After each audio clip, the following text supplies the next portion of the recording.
Hello everyone, welcome back to my channel, and today we are reviewing the American Society of Magical Negroes. This movie, it's so super controversial that it feels controversial even to say the name. There's a joke about it in the movie, but still, this movie, wow. Wow. I can definitely say it's not for everyone.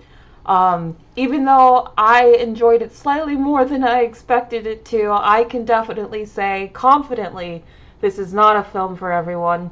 This is a film that honestly, honestly, I would not recommend white people see. Just gonna say that flat out, like right up front. This movie just does not paint white people in the best light. I'm just pointing that out, putting that out there, warning you in case you were planning on seeing this movie. The whole time I was watching this movie, I was just like, wow, how did this movie get made? How did this movie like actually go through the whole process and got okayed? Like in today's modern era where the Hollywood industries are so like gun shy and they're very nervous about doing anything risky. It's crazy that this movie somehow got made and then actually made it to theaters, because I was just like, wow, what, they really went there. Okay. But how are you guys doing? Hi Charity Moon, hi Some Person Skywalking, hi Nate, hi Mythical Phoenix Heart, hi Madonna, hi Natanya, hi Aaron. Hi Nate. Oh, rough day to be named Aaron. The main character's name is Aaron. Hi Shelly Lee. Hi Nicholas Wilson. Hi Rhea Roo. Hi Josh. Hi Miss Olson. And thank you to each and every one of you who's here in the chat. Hi Anna Bear. Hi Walter. Hi Jal Pedro. Hi Vincent. Yes, Vincent has seen the movie already and did not like it. You said this is the most racist and the worst movie that I've ever seen. What is this movie? Why does this movie exist? It's worse than Madam Web. Wow. I mean, I don't know if Madam Web is worse. Madam Web was pretty bad. But I mean, if you're white, I can understand why you feel that way. I can tell you, there was only like maybe 2 other people in my entire theater other than like me and the person I was with. And literally, they were both black. I don't think anyone who is not black is going to see this film because it's not made for anyone else who is not black. And that's honestly one of my negatives on the film, but I'm going to get into the specifics in a moment. Who has seen this movie? Are you guys aware of it? Have you seen the trailer? What are your thoughts on this film? I want to hear you guys. Walter says, is this satire? It is satire on the whole Magical Negroes concept, but it's taken so seriously that it's done in earnest. I hope that answers your question.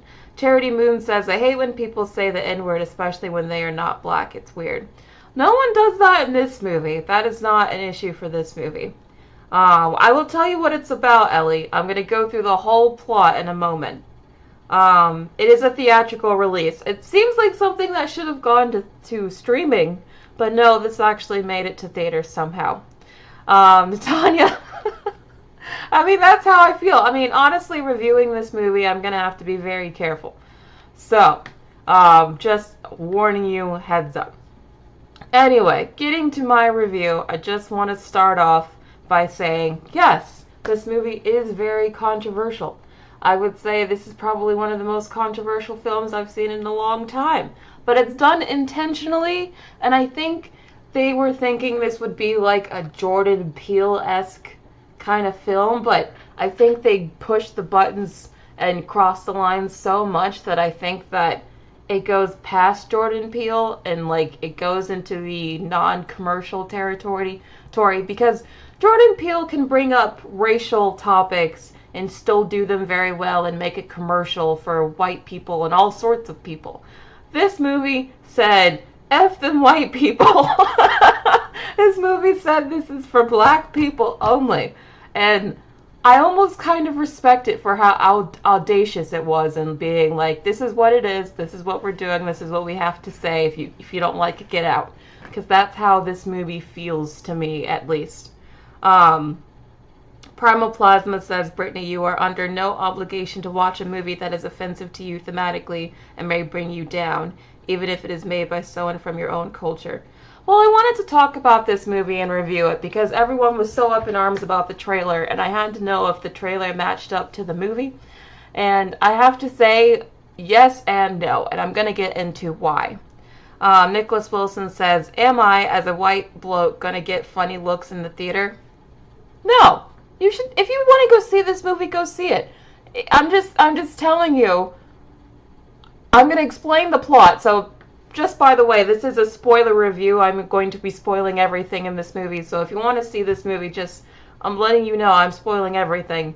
Because I'm going to tell you why this movie is so controversial because of what the plot is. The plot is controversial from the very just inception of it. Well, anyway, let's get into the plot because there's a lot to go over. So, what is this movie about? Basically, if I had to describe this movie in a nutshell, it's brown people good, white people bad. But also about self-acceptance and other things. There are other things that this movie talks about, but boy, is it basically white people bad. This movie portrays all white people as buffoons, as idiots, as racist, whether or not they think that they're racist, and that they all actively perpetuate their racism, again, whether or not they think that they're doing racism. So that's what I mean when I say it does not paint white people in a good light at all in this movie.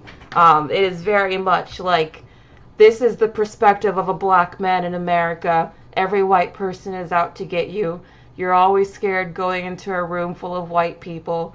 White people are basically going to be out to get you at all times. That is pretty much the mindset that the main character, Aaron, is being placed in once he joins the Magical Society of Magical Negroes, and I'm going to get into all of that in a minute. But if I had to give you the main crux of what this movie is, it's this kind of image right here that I found on the internet. Billy says the name of this movie is crazy. It is crazy! Like, no white person is even going to want to see this when they can't even say the name. Like, how are you going to feel like you can even say the name? I mean, can you imagine going up to, like, the box office person and being like, can I see the Negro movie? I feel like most people would feel uncomfortable, you know? Like, I feel like from a marketing standpoint, the name kind of dropped the ball. Like, I feel like everything about this movie was made to be controversial and poke buttons, and I feel like they did so in a way that not anyone could really get behind it. Kind of in a Velma way, in a way that I feel like this movie was made to be intentionally controversial. But yeah, I would say Velma's a good actual, just something similar that I could relate it to. So let's get into the plot. So who is this movie for, actually? Before I get to the plot, who is this movie for? I would say this movie is for a very, very specific niche demographic. And I would say it's for highly educated black people who have always been in white spaces growing up. AKA people like me. I felt almost targeted at certain points in this movie because I guess I give you a little bit of background on my life growing up. My mom always made sure I went to the best schools, so that always meant I usually went to like a heavily all-white school. So it's about being that kind of black person and then learning to grow and be comfortable in your skin even in white spaces. But they turn it and really make it like a super, super hyper negative, where it's like black people have to be afraid of white people at all times and are afraid at all times. And it's like, I just don't know if like I entirely agree with that. And like, okay, I'm getting ahead of myself, but I'm just telling you that that is who this target audience is for. It's for a very specific niche group of people. I wouldn't say anyone else on the face of the planet will relate to this movie or even agree with it. Josh Loves Movie says, my theater didn't have this movie. Yeah, Yeah, I don't think a lot of people are going to see this movie. I think it has very niche appeal. Um, Primal says, Brittany, just by you not liking this movie and giving it a bad review helps to balance the situation and heal the damage done by people who make movies like these. Yeah, I do think it's intentionally made to be controversial, as I said. I feel like movies like these do not help the racial tensions we have in this country. I don't think it helps to like crap on any one group of people just to prop up another group of people because it makes everyone look bad. And that's exactly what this movie does. And that's why I obviously you guys can tell I didn't care for it. So what is it about? Okay, so let's finally get into the plot. So it's about this guy named Aaron, played by Justin Smith. He's the lead. He is an artiste. He likes to make yarn sculptures.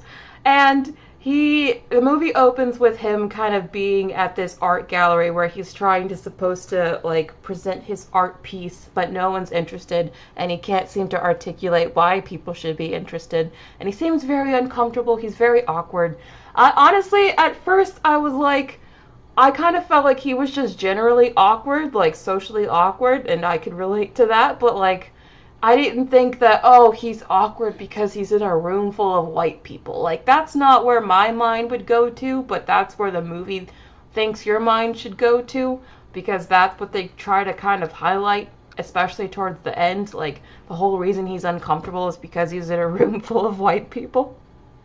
But anyway, there's a bartender at this art gallery who notices his discomfort. His name is Roger. And so he takes him after the art gallery and he's like, follow me.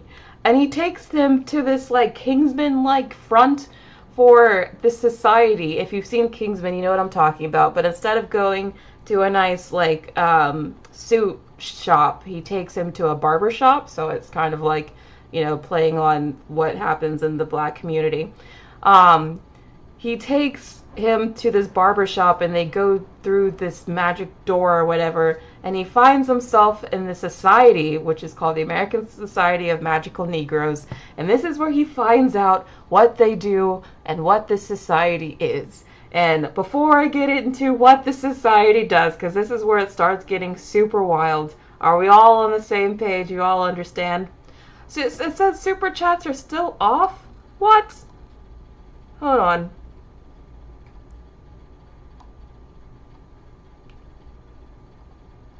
I don't know what's going on. Yeah, I don't know what's going on about super chats. I'm gonna have to send a message to Google then.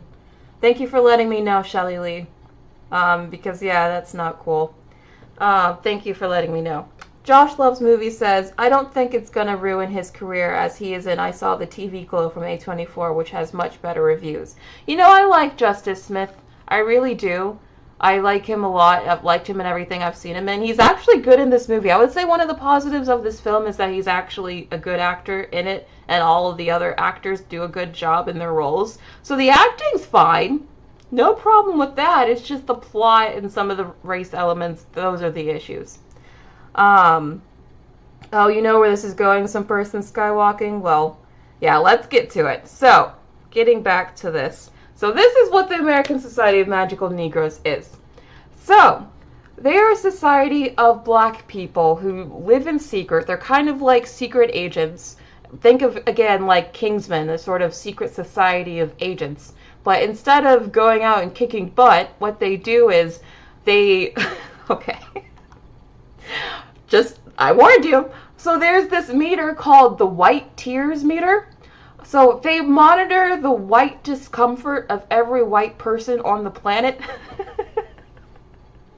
to measure how much white tears they're having and how uncomfortable they are, because they explain the most dangerous thing to a black person is white discomfort. They make that very, very clear. And so it's the Magical Negro's job is to find these white people who are in the red on the white tears meter, and they have to go make the white people happy so that they won't be mean to black people. That is the plot. That is the plot, y'all. That is the plot. The Magical Society of Negroes, or whatever it's called, is they're literally, their job is to go out and find uncomfortable white people who are high on the white tears meter, to go do something nice for them, to basically be their, like, if you've seen the movie Green Book, it's kind of being like that guy in Green Book, where you gotta be like, it's okay, sir. You gotta be like, just the acceptable black person. And you gotta do, like, good deeds for them. And you get magical abilities, so you get to use magic to help the white person, so that they go back to green on the white tears meter. I love how the chat is like, WTF. So what happens is he gets recruited into the society, and one of his first missions is with this guy Jason, who is super red on the white tears meter. So he has to basically, as a secret agent, infiltrate and get a job at this company, and then befriend this guy to try to do whatever this guy needs to get done to make him a less uncomfortable white person, so that black people will feel more safe at night. That is the plot of this movie. I kid you not, that is the plot of this movie. That is the setup and the plot. It's all about him infiltrating this company and befriending this guy to help him get over his white discomfort. Yeah, there's a B plot I'm going to talk about in a minute, but that is essentially the plot here. Do you guys understand me? Are you keeping up with the craziness that is this plot?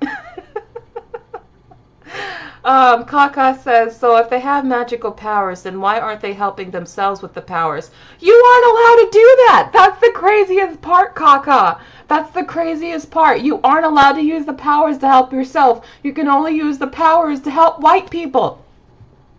You can only use your powers to help white people. And if you try to use your powers on yourself, everyone in the society loses their powers.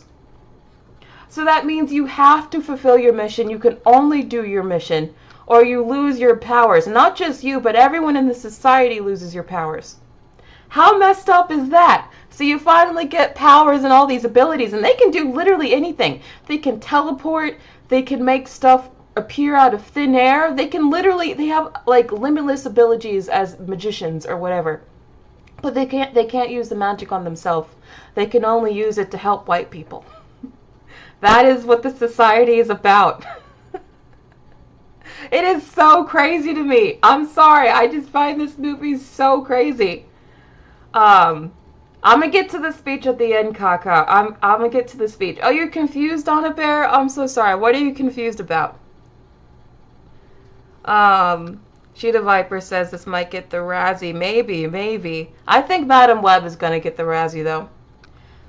Pretty Princess says, I think this was supposed to evoke the same emotions in white people that minstrels and other racial stereotypes did for black people in history, and I think it worked.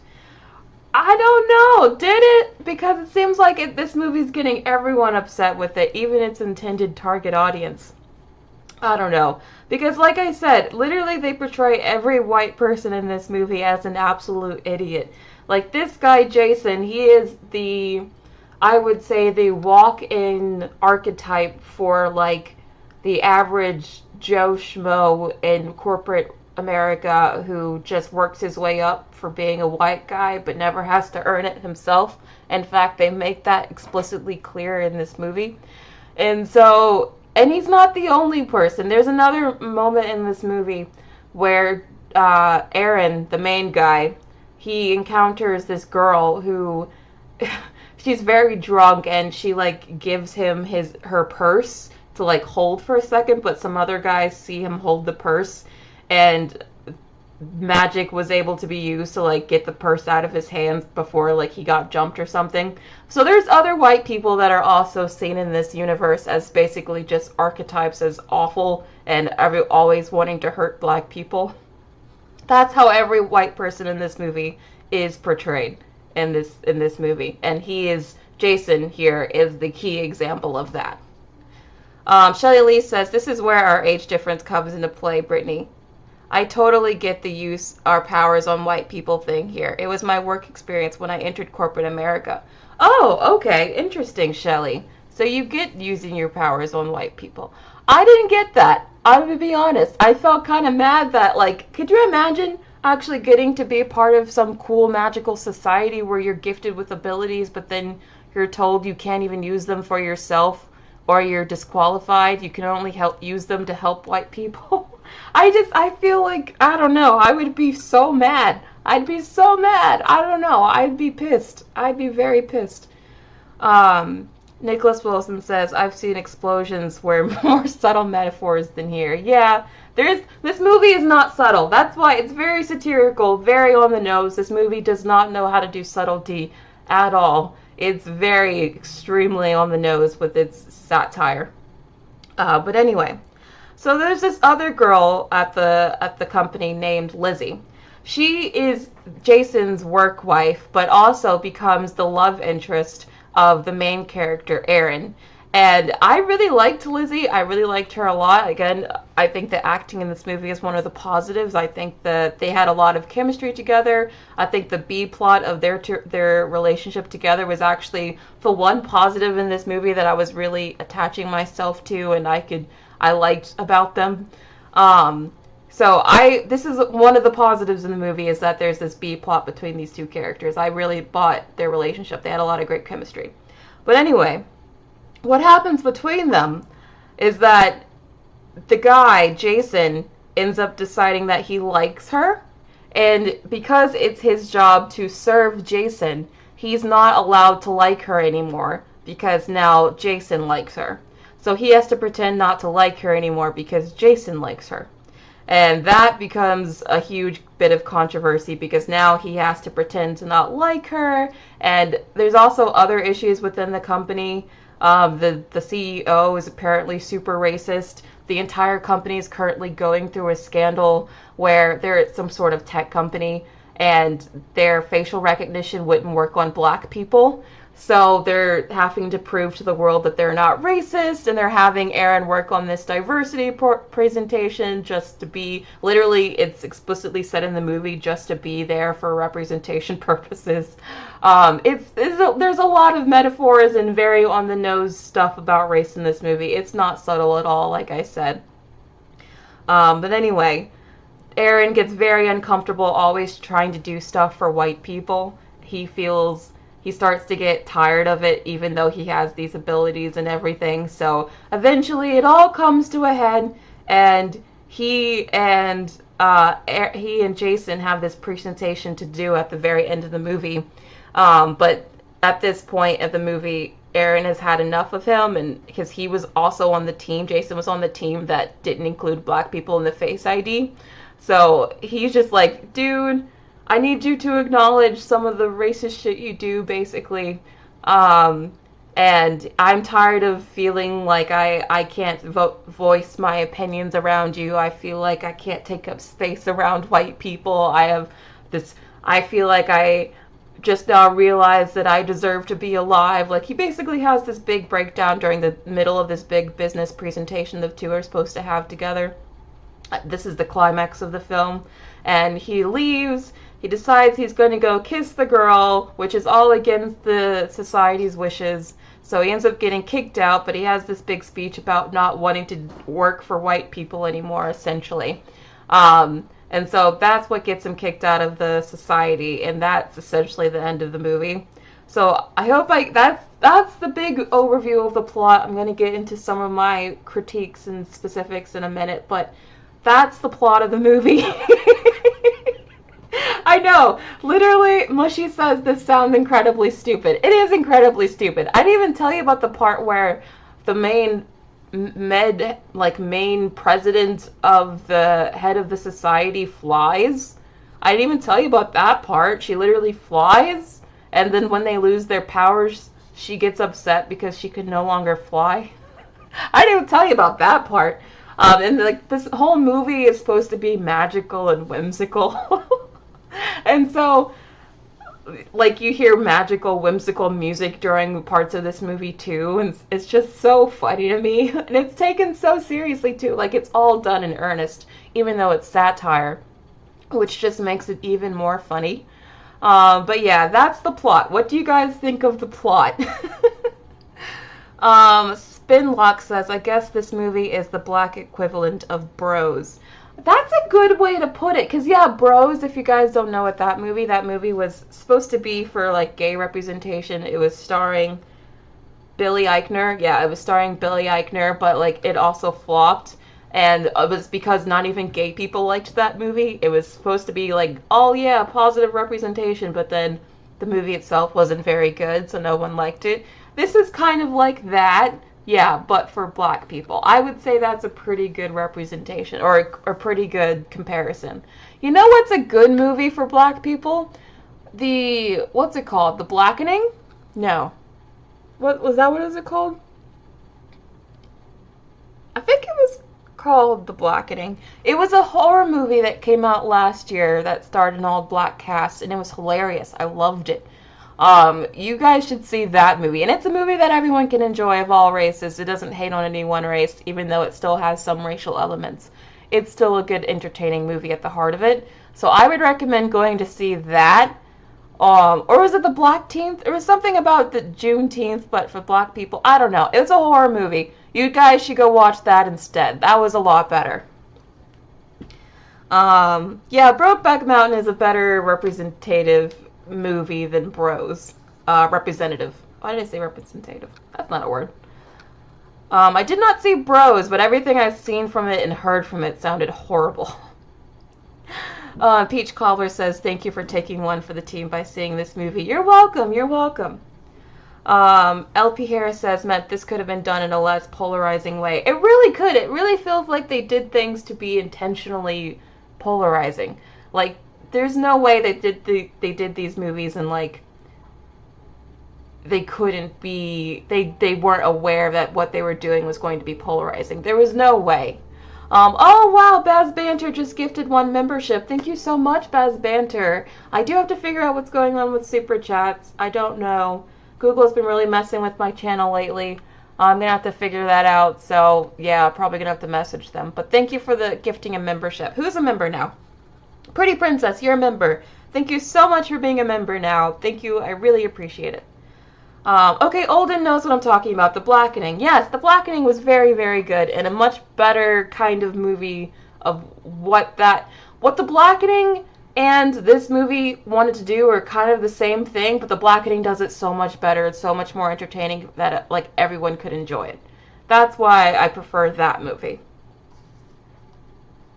Nicholas Wilson says, cool that we can talk about this in the day and age, though. It is very true. It is very true. We can be honest about the film and not feel like we're all just being racist. I mean, it's not, I would say it's a well-made film. Like, they understood what they wanted to make and they made it with intention. There's nothing about it, like Madam Web.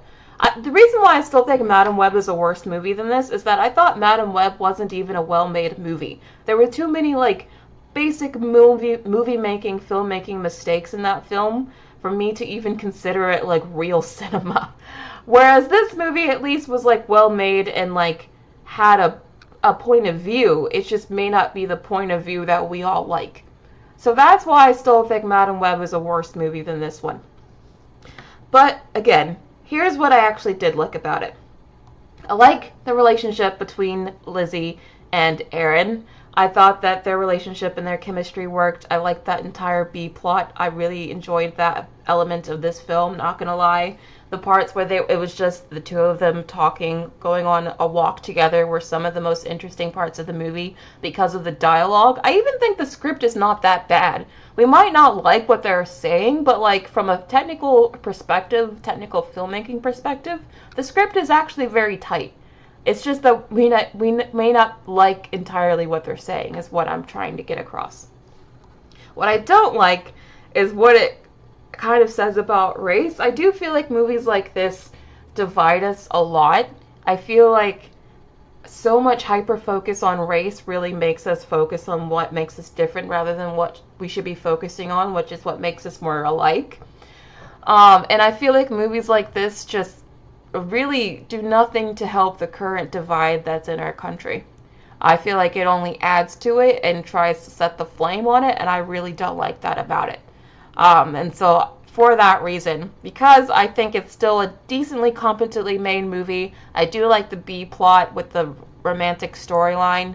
I'm going to give this movie a 5 out of 10. I can't recommend it for anyone who's not a black person, which is why it's so low. But I also do think it's a technically competent movie, and there are some decent points in it. So that's why I'm giving it a 5 out of 10. But what do you guys think? If you could give this movie a number if you've seen it, what would you give it? And what do you think of my review and this number, basically? Mushy says they should have just made a romance movie. You know what? If they made this entire movie just a romance film, I think this would have been a lot better and more interesting because the romance subplot was the best part of this movie. Billy says, yeah, it doesn't help. No, it doesn't help at all. Cheetah Piper says, sad, the lead is cute. You know what? You're not wrong. You're not wrong. But that's why I really like Justice Smith. I usually like him in everything he's in, just not this one. Pretty Princess says, it makes it seem like black people are just so much different from everyone else and makes others feel isolated. You know what?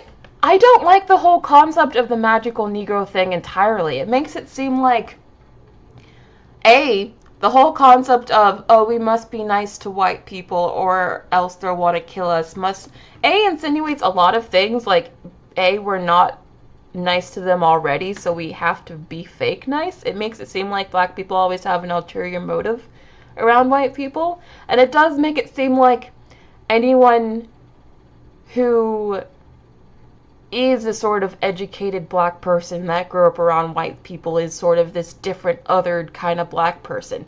Like a magical person, a magical Negro, essentially. And I, as a person that kind of relates to that, I didn't like how this movie kind of made me feel othered. So, yeah, I have a lot of issues with the way this movie does race, not gonna lie. Anna Bear says, and it just divides in things into white and black, and our country is way more. I agree. Primal Plasma says, rest assured, people who like movies like these are not happy people. They want to reinforce their unhappiness to justify taking responsibility for their own happiness. Oh, wow. That's very poignant and well put. Wow. Love to hear that. Billy says, your review is great. I can understand how objectivity as a movie it's okay. Yeah, I try to be as objective as I can. I thought the movie as a whole, the movie is actually okay. It's well put together. It has something to say. It has a point of view. I like the acting. The dialogue is actually pretty tight. It's just the context, the content of what's in the movie and the context is what I have a problem with, which is why I feel quite mixed on it and why I give it a 5 out of 10. I try to be fair. Ruth says the movie was not needed. Literally majority and white people had negative comments to say about this. Yeah, I mean, there is very few things that can unify people these days. So I actually kind of treasure when we get movies like these where everyone can just hate them together. So it's like we all can just unify in our mutual hatred. But anyway, that is my review. Any other thoughts? I'll take a few more comments, and then that will be the end for today. I'll have the next show on Thursday at 6 p.m. Eastern Standard Time, as usual. Thank you for coming to this review. I appreciate you guys always coming to these reviews and watching them on the replay. If you couldn't watch them live, I still appreciate you. I'll take like a few more comments, and then that'll be it for today. Anna Bear says, I would watch one streaming, but I'm going to go see Dune 2. Honestly, if you're anyone other than black, I would probably watch this one streaming, just in case you get a little bit too upset. Just in case. Yeah, go see Dune 2 instead. It's much better. Miss Olsen said, they made movie look like white people are Karens. It's definitely a Twitter perspective. I would say this movie is from the perspective of someone who spends a lot of time on Twitter. That's how I would describe it. Okay, Kaka says, I'm not even white, I'm brown, Asian, and I found this movie quite racist. Yeah, yeah. I just don't like how it divides us. Literally, the whole concept of it is to put people in boxes, and I don't like that. But anyway, I think that's going to be it for today. I'll see you guys on Thursday for the news show. Thank you guys for coming.